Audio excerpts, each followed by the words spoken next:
প্রিয় বন্ধুরা, আজ আমি আপনাদের শোনাব আমার জীবনের একটি সত্য গল্প। এই গল্পে নেই কোনো রোমাঞ্চ, নেই কোনো গর্বের অধ্যায়, আছে শুধু ভুল সিদ্ধান্ত, অন্ধবিশ্বাস আর ইজ্জত হারানোর তীব্র যন্ত্রণা। একদিনের জন্য বন্ধুর সাথে ঘুরতে গিয়েছিলাম। প্রিয় বন্ধুরা, আমার ভাবিনি সেই দিনটাই আমার জীবনের মোড় ঘুরিয়ে দেবে। ভাবিনি নিজের অজান্তেই আমি সমাজের চোখে ছোট হয়ে যাব।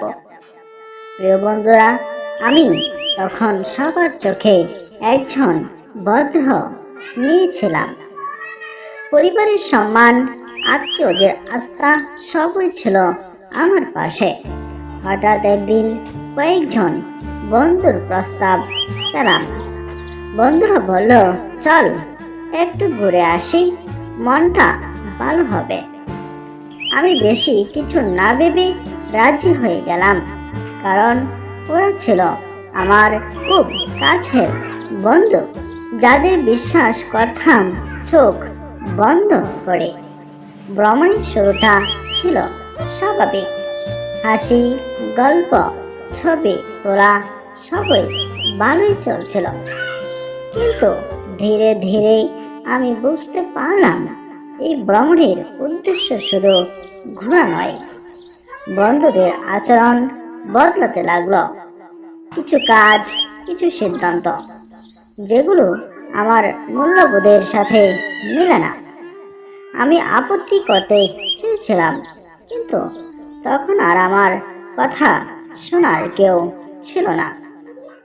প্রিয় বন্ধুরা, সবচেয়ে বড় ভুলটা আমি করেছিলাম তখন, যখন না বলার জায়গায় চুপ করে গিয়েছিলাম। ভেবেছিলাম একটু মানিয়ে নিলেই হয়, পরে ঠিক হয়ে যাবে। কিন্তু সমাজে অনেক সময় চুপ থাকাও অপরাধ হয়ে দাঁড়ায়। সেই এক মুহূর্তের নীরবতা আমার সারা জীবনের সম্মান কেড়ে নিল।